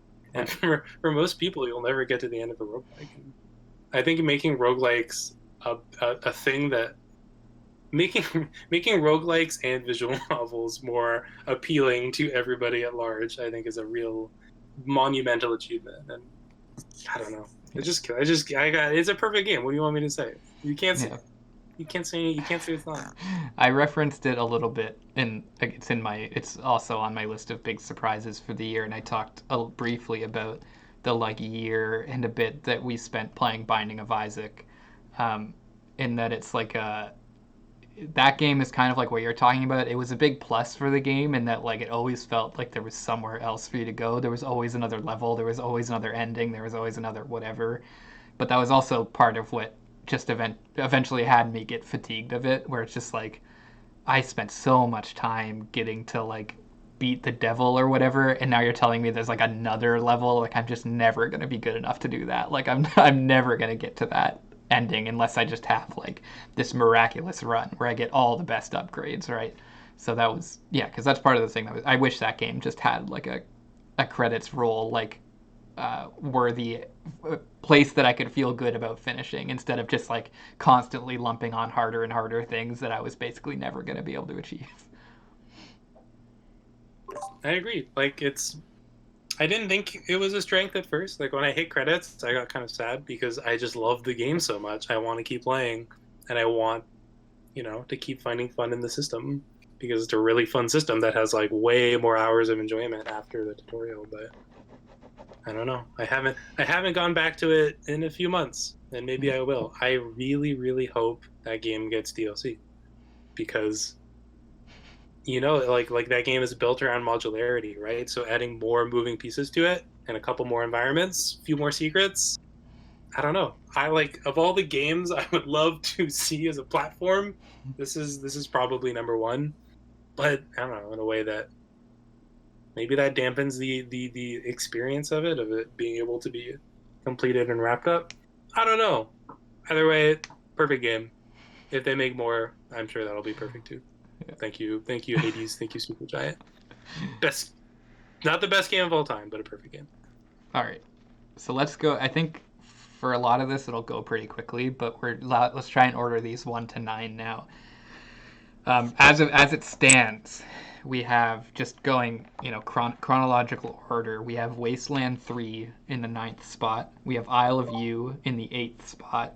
We have Final Fantasy 14 in the 7th spot. Mario Maker 2 in the 6th spot. 6th spot. 6th spot. 6th spot. And in the 5th spot, we have World of Warcraft Shadowlands. In 4th, we have Mario 35. In 3rd, Total Warhammer 2. In 2nd, Fall Guys. And in 1st, Hades. I have a first sacrifice. I have no problem putting Isle of U in 9th. I think that's like I said, that's largely a symbolic pick. I'm wanting to use it to represent a portion of games I played this year. I think it's very good, but I wouldn't put it above anything else on here. I think you could probably keep it ahead of Wasteland 3. I think Wasteland 3 is a really good game, but the Juggalo humor really keeps me from wanting to like keep this higher on like a list that's so personal and close to me. I feel like 9 is a really good place for it, and I haven't played Isle of U yet. I really want to, and I'm going to assume I will love and appreciate it more than Wasteland 3. Okay, I'm fine with that. If you're gonna put mine higher, then I accept that. I am more than happy with that. That's not going to curry you any favors when we get to the top of this list, though. I'm not going to remember that. I mean, we've already decided what the perfect game is. Sweet. It's not going to be Just wait. I have my daggers I want to throw on that game. We'll get there. I don't seventh spot right now. We have Final Fantasy 14. I feel like that's pretty comfortable around there. Yeah, I wouldn't want to raise it. Like I came back for a patch, and I'll come back in a week for the next patch, and I Okay. will enjoy it. It's great. Good job, Final Fantasy. Final Fantasy will stay at number 7. Here's where I think I would make my first change. I want to put Mario 35 down to 6th. I don't know if it deserves to Yeah, go any all this higher. Nintendo talk we had really is really souring me on these Nintendo games. Yeah, Mario 35 is good. I don't. If I had to strike either Mario 35 or Mario Maker 2 off of the face of the earth, I would strike Mario 35 off the face of the earth in 2 seconds flat. That wouldn't even be a question to me. So it definitely has to go above Mario Maker or below Mario Maker. Um, and I don't want to put it that high just because I think it's just so baffling what they're doing with it in terms of pulling it and like I don't know whatever. It's worth playing. It's very fun. It's free. If you have Nintendo Online, you should play it. You'll have fun. But yeah, go into it with that cold indifference we talked about, and don't get too attached. Just have a few days of fun with it. Get yourself a win, and then and appreciate it for what it is. Now is where I don't really know where to go from here exactly very easily. That for the actual top 5. But right now we have Shadowlands in the 5th position. That feels. I would not fight to raise it higher, unless you would fight to. So you can't really go. It can't really go lower, can it? No, it can't go lower, but I'm wondering if I would maybe, just based on what you're saying, part of me would want to swap Total Warhammer and Shadowlands.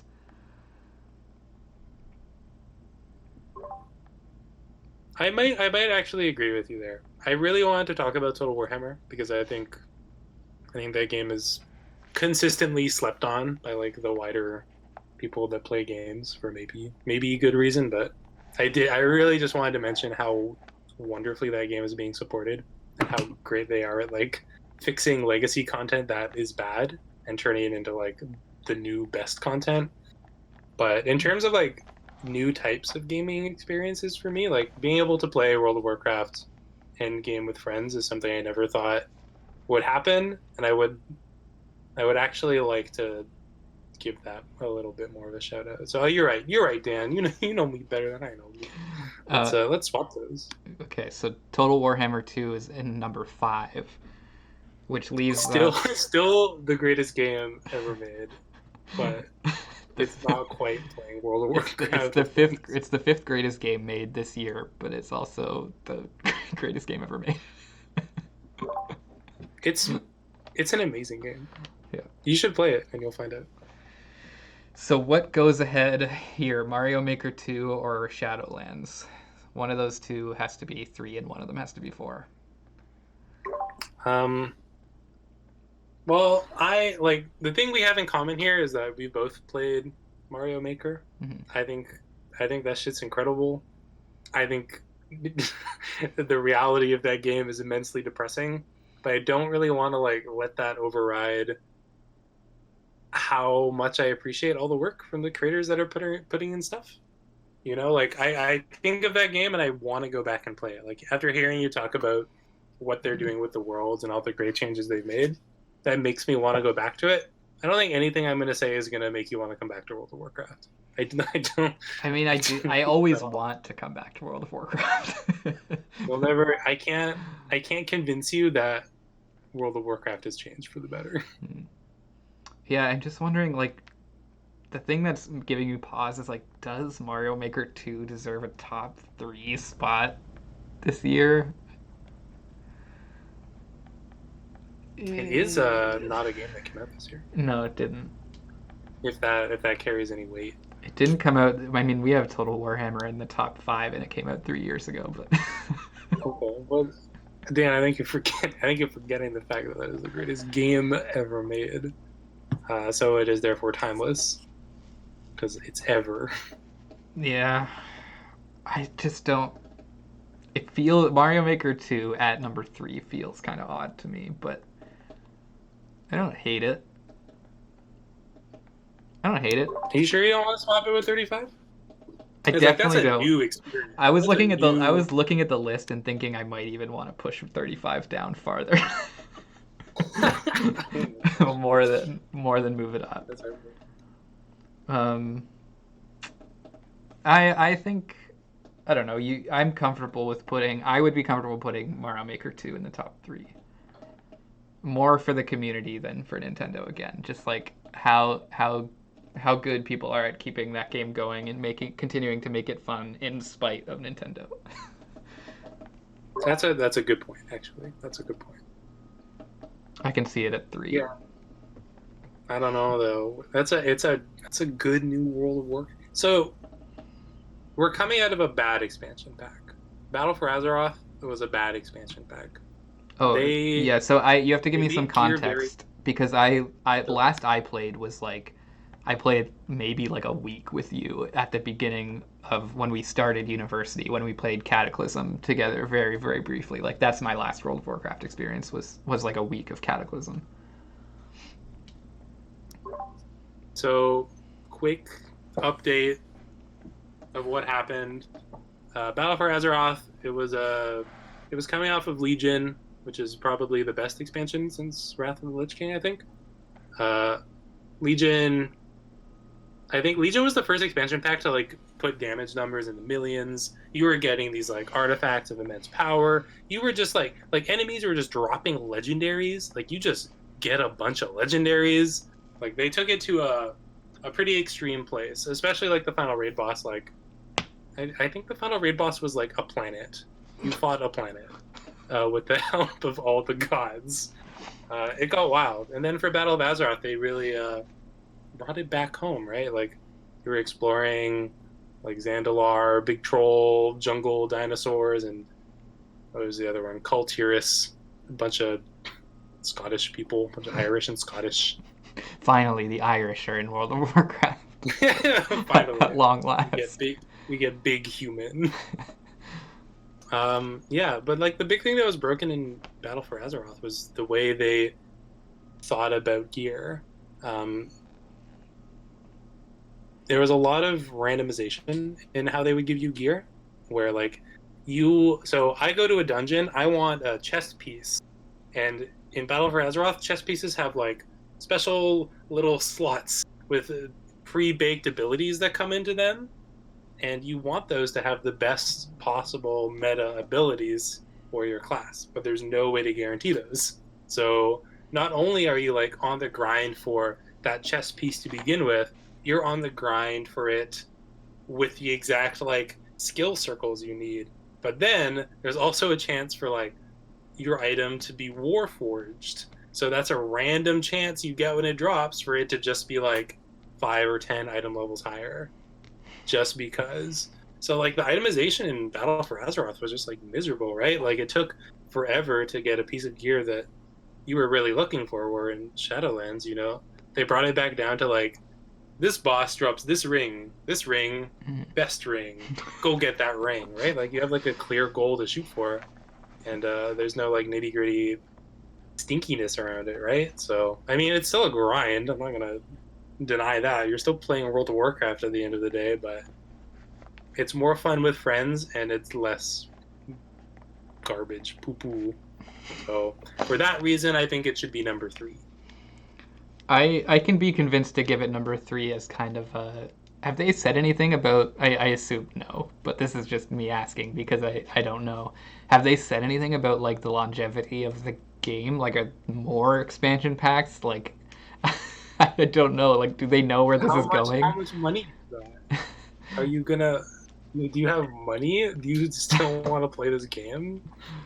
Like, They'll keep making them. yeah. Like they haven't hinted at all of like World of Warcraft 2 coming out, and if anything, this like level squish they've done, it just makes it sound like they're gearing up for another like loop back up to 120, right? Like the tech. I mean, other people could disagree, but I don't think it's showing its age that well, or Hmm. I think it's holding up well. I don't feel like it's like held back by old legacy stuff. They're able to find weird workarounds to make the gameplay experience fun, and I don't know. I'm not really like hankering for like a whole new World of Warcraft. I think if this platform is doing well for them and Shadowlands sold incredibly well, like they can keep this going. It's Activision. They're gonna keep it going. And yeah, I don't know. They did better with this one. It I'm is. curious to see where they go after the afterlife, right? Like I don't know. I don't Is know. is there a revamp? Like you mentioned that they, so that you like choose what expansion pack or I guess like region essentially you want to level in. Has there been much, if any, of a revamp? Like if I choose just base level Azeroth to level up in, is there like new quests there? Are there new progressions there? Like do you get a flying mount right away? Like have they reworked how that stuff kind of has works or exists? Yeah, totally. So, like, if you want to go do old Azeroth, you're gonna play Cataclysm because that's when they did their big Azeroth reset. Yeah. So, if that's what you're into, you can definitely go. You can definitely go get that. As far as like the way they dole out different things, don't worry about it. You want a mount, you just get it. Level 20, you get Hmm. it. I'm pretty sure you get a free mount. Hmm. Level 35, you just get flying. So for like the back half of your leveling experience, you can just fly Right. in any zone you would want to level in. Hmm. Yeah, I don't know. They've made it really easy and they made leveling really fun. And leveling wasn't fun. Like that in itself, I think is like a huge achievement. I can't like they're still working out how the level scaling is going. There's definitely Right. some issues, especially running older content as like a max level character right now. Like one of the main draws for that game forever for me was going into the old raids to solo them to like farm transmog so I can make myself look cool and Hmm. pretty. And now you can't really do that because the scaling is weird. Hmm. So assuming they fix that, it's the best thing they've ever done. So can you go back in? So like you're saying, it's kind of weird and broken. But like if I level up to 50 in Azeroth and I'm like, oh, I actually don't want to do like the brand new Shadowland stuff. I want to go and see what's up in Burning Crusade. Can you even go there? Can you do that? Is it still like an open world in that sense? Can you like go wherever you want still? Like I don't know. Yeah, I you can't can even still wrap my head go wherever around you this. want. It's weird. It's hard, and it's they have a lot of content in that game. Hmm. So you choose your leveling experience from 1 to 50. So you pick an expansion pack, you go see that, whatever. After that and during that, you can hop into, like, you can go to anywhere that exists in the world, no problem. You can even do the quests that are there. You just choose which one you want to be your main leveling path. Hmm. I Okay. don't know. I do not envy whoever was in charge of leading this squish, right? Like How that's so much do content. they story justify it at all? Like when you choose your leveling path, is there like a No, framing, or is it no. just like when you create your character, you just click like a button saying "Take me here"? There's light framing where there's a bronze time dragon named Chromie that you talk to in Stormwind, and Chromie's like, "Where you want to go? We got all these expansion packs.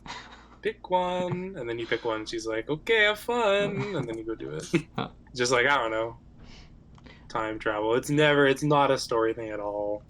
It's really weird, but I don't know. I leveled like two other characters to level 50 because I could and it was reasonable to do so. Hmm.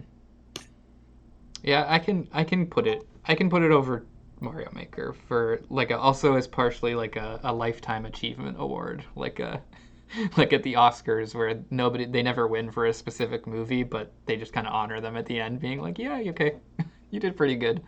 I can put it in third just to feel good about that, like how they've done a good job keeping that game relevant for so long to the point where it's still worth getting into in, you know, 15 years after its release, 14. Yeah, around that. And like think of the things that like a smart, good designer at Blizzard has to concern themselves with, right? Like Blizzard seems like a roughly managed company based on layoffs, based on people not necessarily making a living wage. The conditions are not favorable for designers, programmers, anyone on the team at Blizzard, right? So the fact that like they were still able to like make some big swings and do some things that really really work under tough a tough working condition, I think is incredible. So I don't know, like whatever. Like part of me feels weird, like patting the back of like a big old AAA studio like Blizzard, but on the other hand, like I think it's like a lot of really hard work was done by some really smart people to get this done against the corporate weight of Blizzard Activision. So I think that only makes it extra impressive that anything is good at all. Well, if it's any consolation to the employees of Blizzard, they have now won the third place spot on this YouTube channel's Game of the Year list. It was all worth it. Activision, Blizzard, it was worth it. Look where you are now. You third place here on this channel. Here, third place. That's huge. That's huge. Are you gonna send them like a check or something? Like yeah, I'm gonna send them a check. I would pitch in to send them like a little like plastic little league trophy. I'm gonna send them a free trial from me to play the game. That's what they're gonna get from me is me attempting the game again. Okay, great. That's a damn white promise. Those are good as gold. So now we're at 1 and 2 with Hades and Fall Guys remaining. I kind of want to put Fall Guys 1. Make your pitch, Dan. Whatever. This is your YouTube channel. You have okay. like 3,000 Fall Guy videos. I have whatever. Like 7. I'll hear it, but you're wrong. Okay. Here's what I'll say about Hades. Hades is the perfect game. I'm willing to concede that. Hades kills it. It is like the perfection. It's the perfection of an existing genre. Fall Guys is a bold new frontier in battle royale games. It had no script to follow except for Takeshi's Castle and Wipeout. It took those game show scripts and it made a good ass game out of them. And it's so fun and you can play it forever and there's never credits. and I can dress up to look like an egg, and also I can push people off of rotating cylinders. That's my argument, is that Fall Guys took Fall Guys is the first, as far as I know, Fall Guys is the first battle royale platformer. And they knocked it out of the park, being the first one. They didn't have like a blueprint to look at and then iterate. They definitely had some kind of, I'm sure they had some inspirations that I don't know of off the top of my head, but they were like the first people to take these two kind of genres, put them together, and they crushed it. I think they nailed it. And I would give them bonus points for that over that I wouldn't give to Hades, because Hades is just like the perfection of an existing track of video game. I don't agree. I don't agree with that. Fall Guys is cool, but how come I always get like bullshit soccer matches against like FIFA stars, and my team is like a team of like monkeys? I don't think that's very fair or fun. Or how come I always land on like the Fruit Remember game? I don't think that game's very fun. I'm always on that Fruit Remember game. But they added a swinging arm to Fruit Remember games that rotates, so you have to do like Jump Club while you're on Fruit Remember sometimes. That's horrible. That's a horrible addition to a game. And I'm sad that they were forced to try to make that game more interesting instead of just cutting it. Like, I agree that the races in Fall Guys, like, that's some of the most like fun and serotonin you can get as like a human on Earth. Like just running and there's like a lemon coming at you, and then you move away from the lemon. Crazy stuff. But I don't think it really holds a candle to like the amount of things that Hades gets right. Yeah, okay, but are we gonna do most game, or are we gonna do best game? We could do most game. We do most and best game. Like, I appreciate the support that Fall Guys is getting. It wasn't enough support to keep my interest, unfortunately. And I would consider myself someone that is like I like Fall Guys. Fall Guys is good. Or Hades, they don't even gotta put out anything more than Hades, and I'll play Hades till the end of days. Even though I dropped off it, I would go back just to prove a point. Mm-hmm. Okay. So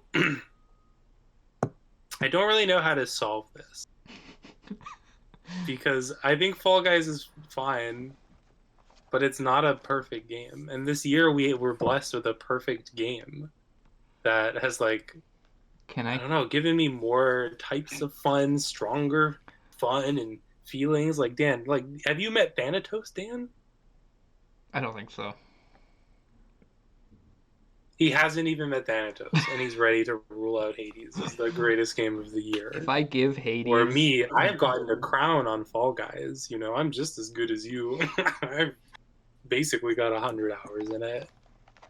All I'm saying is you don't get a game like Hades kind of ever, in my opinion. I mean, you also don't get a game like Fall Guys ever. I think Fall Guys is like another very rare type of game. Like these are two big, heavy hitters. I don't know. It just if I give somebody in Hades the maximum gifts, do I get to kiss them? That's a great question. I haven't given someone the maximum amount of gifts yet, but I will say you do get something when you hit a certain rank with certain characters that it impacts the gameplay in a very fun way. Like Hades doesn't stop giving you things to do. Like even when you like have all the weapons, you beat the game a bunch of times. Like Dan, have you heard of like the weapon aspects? I don't even think so. I've gotten to the point where you get the bonuses or whatever. Like I have Titan's blood or whatever, but it hasn't given me anything to do with it yet. And I have a diamond as well, but I think that just let me bring back the bard. Yes. You get like different forms of the weapons as you go on that like modify how they play even more and like switch new abilities, and like there's like a spear that will just like reduce your health by 80% but do wild damage. Like this game has so many tools to make itself more interesting, and it paces them out really, really well, I think. I don't know, like it gives you so many tools to have fun. Like Fall Guys, I think it gives you like how many levels are in that game? 20? Different games. I'm not sure. Yeah, I couldn't. Yeah, how many different levels, courses? I don't know. A bunch. Like that's how many ways you can have fun in Fall Guys. You're gonna have 19 courses of fun. There's a and then every month, Pop Tonic, Media Tonic, will give you another sip of the good levels. Hades is just good. There's a button in Fall Guys you can push that randomly generates a name for you. You could do that in World of Warcraft. True. So maybe we should bring World of Warcraft up here too. Okay, but hear me out. What if Wasteland was number one? What if we just flipped the list? This is the Hatchet Man Records presents Dan White's Game of the Year 2020. I don't know. They're both good games. I can see. You're not gonna make me buzz that Fall Guys is better than Hades. I know that. I feel like I'm fighting a losing battle because I think even deep down I know that I kind of want to put Hades at number one. But the other thing that I'm fighting is that I know I'm gonna play Fall Guys for longer than I'm gonna play Hades for. Like I'm gonna play Hades. I'm gonna probably play Hades. I'm probably gonna roll credits in it, and I'm probably gonna love it. But if I had to put money down on what game I'm gonna be playing this time next year, it would be Fall Guys. That's fine. You can put that on your 2021 Game of the Year list. But as 2020 stands, you know an incredible game was made. That can only be. What if we postpone made out until the end of day tomorrow and we both play Fall Guys Season 3 and see if that changes your mind? Okay. I would be willing to do that because it might actually solve some of the problems I have with Fall Guys, which were the maps. You could also be pinning me in like a really weird recency bias hole. You're like, oh, I just played it. Yeah, it's almost fun. You have to love it. But sure, I would be open to doing that. I don't think that's a good idea. That's not worth the time. Oh, are you afraid? Are you afraid that I'm gonna discover live that Fall Guys sucks. Yes. And you don't get to talk to Zeus in it. What if they really blow it and Fall Guys Season 3 is terrible? That's the razor's edge I'm walking with that gambit. Hades is good. Okay, we could rock, paper, scissors. I don't No, know. Like, I know Hades should win. But I want to fight for Fall Guys. I also want to fight for Fall Guys. you have like, there's no like, Fall Guys is great and it's a lot of fun, but you also had like a very rare experience with that game. Like, that game sucked you in. I don't know many people who have like been sucked in by that. Where Yeah. Hades, I am on like multiple Discord groups that had to make like a new Hades channel just to talk about Hades and how much everyone was loving it. I have not seen that for Fall Guys. I also think it's like kind of not fun to play that game with your friends. I don't know if they fixed it, but like, it was always really hard to find your friends in it. You really don't have like a lot of good interaction with them. It's more like Jamaica. Yeah, No. you have to be you have to be on voice Damn. chat for sure. Yeah, I guess it would be kind of fun if they added. Speaking of things that they could add into Fall Guys, it would be kind of fun to add just like a private game or something, like something you could just do like you join up with 4 people and you say like, let's just play Jump Club and see who wins. Like, let's just run this race and see who wins with the 4 of us instead of with a full 99 people. That could be fun too. That would be a nice thing to add, I think. Yeah, like playing rollout with 3 other people, with your 3 friends, and just trying to push each other off rather than having to worry about 45 other people in the game. Did I mention that in Fall Guys, my name is the Bright Laughing Bean, and that if I don't like the name Bright Laughing Bean, there's a button I can push and it'll give me a new one, like the Good Giggling Gamer or something. Okay, that's pretty good. That's pretty good. I haven't seen that feature. That makes me happy. It's like those lists where it's like, find your new name based on like your birth month and your first letter of your last name and whatever. Like it strings together a name that's like those lists. Also, you can be Godzilla. How long until a character from Hades is in Fall Guys though? Until you get a Fall Guys costume that looks like a Hades character. That could happen too. So it would make Fall Guys a better game if Hades was in it. I agree. I think there's a lot that they could learn. Dan, you're just like fighting against the tide here. you're swimming and like you're running out of stamina. I don't dislike Fall Guys, but like, the hard part is watching you struggle with like this internal battle of like, Hades is an incredible game. You don't want to admit you just haven't put enough time into it to really see the true depth. And also your only strategy so far has been to run around and throw a hammer from the far corners of the map. How many hours do I have in Hades? I have played for 64 hours, and all of those hours were well spent. How do you find that? I don't know. I got it on Epic Game Store. Oh, I'm on Switch. Truly. If anything, you should be having more fun on the Switch because you can do that on your couch. It's true. I don't really play Switch undocked that much. Well, I can say that I've made it to the end of Elysium. I haven't beaten that boss. I got to... There's that guy that throws spears in a Minotaur, and I haven't beaten them yet. I was incredibly close once. Is that in the game? Roll credits after I do that? There's another good level after that. A very good level.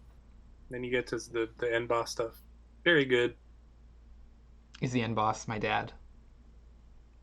Yes. My actual dad. My real life dad. Yes. Yeah. We summon him back from Texas to take him down.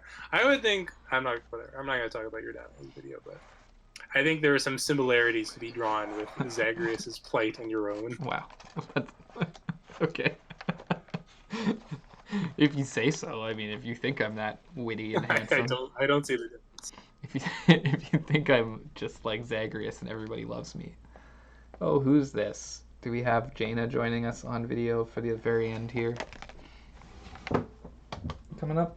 Jaina, what was your favorite game of the year, and why was it Hades? Jaina's favorite game of the year was definitely Tug. She's crazy about tugging on a blanket. That's Jaina's game of the year every year is Tug, with a fetch being a close second. She does like to chase a tennis ball sometimes.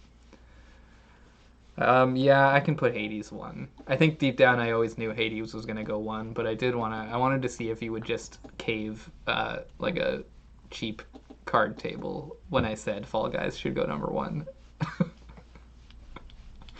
Like, if it were any other game, like I could even see putting Fall Guys above Total Warhammer. I mean, it is, but if I wanted to fight for it, like Fall Guys is like a genuinely cool new game experience I haven't had before. I think that's wonderful, but it's just not the perfect game. Yeah, I haven't played anything like Fall Guys before. I've played things like Hades before. It's very good, but I've never played anything like Fall Guys. That's true. I agree with you there. Okay, great. All right, what's our final list? So the final list we have is Wasteland 3 in number 9. We have Isle of You. What are you doing? Just honking and rubbing her face on the ground. So Wasteland 3 in the 9th position.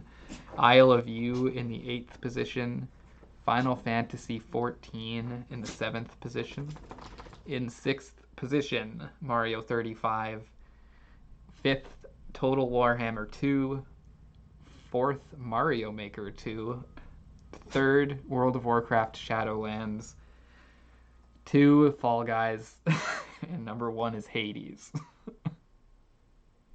Like, how can you feel bad? You can't even feel bad about that.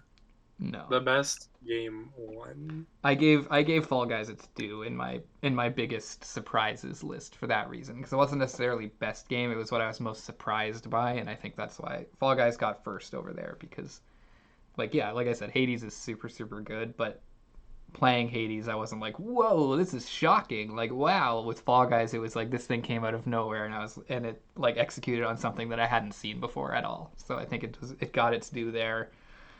And second is good for sure. I'll take second for Fall Guys, but first for Hades.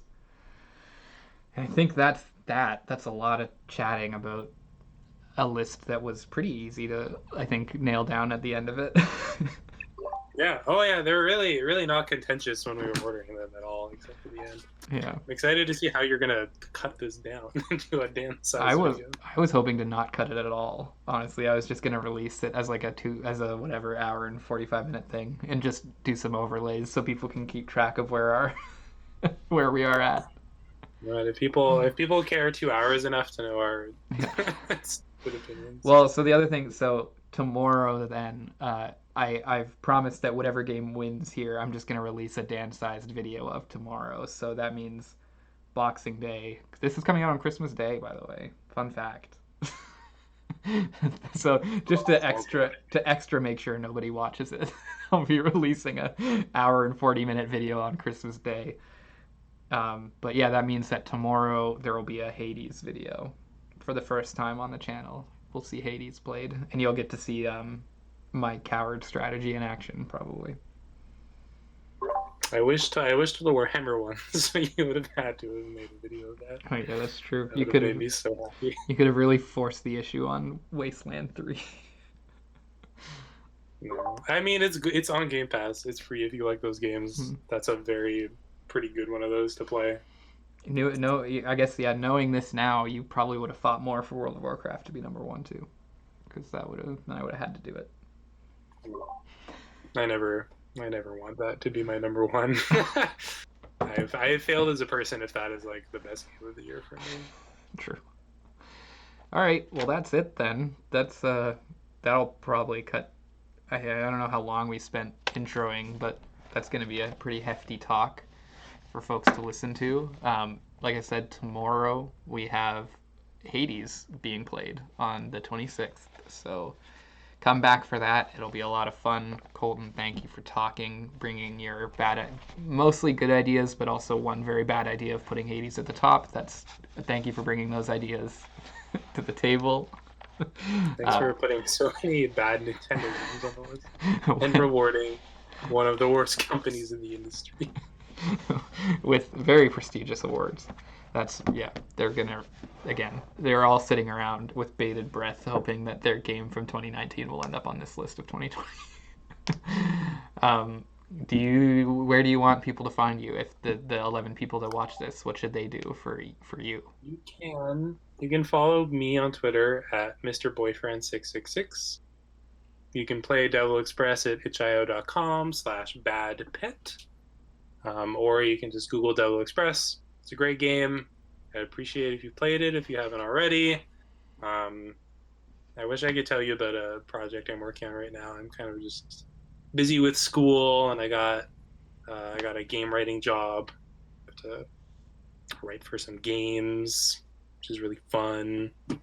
New project soon. I think in the new year I would like to start something up. So follow me on Twitter for that. And Dan, where can they find you on your YouTube channel? They can find me on the top of the world record leaderboard for Devil Express speedruns. That's where they can find me. If you beat that speedrun, please don't post it, because all I have in this life is that position. It's the most important thing that I hold in this world right now, is having beat Devil Express in under 6 minutes. That's so true. finding the only speed bug in existence for Devil Express. I wish I had you for testing that game. I did, but I wish I figured out that one specific bug sooner. But I'm glad that you did fix it.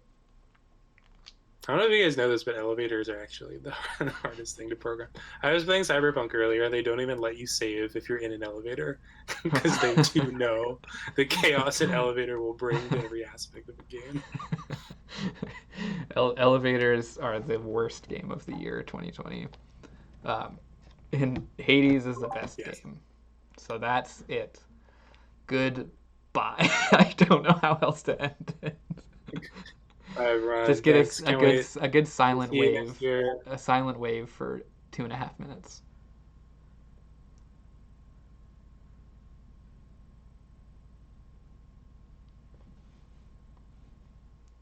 We still got another 2 minutes and 20 seconds. This will be the long yet. Okay, we're done. Recording done.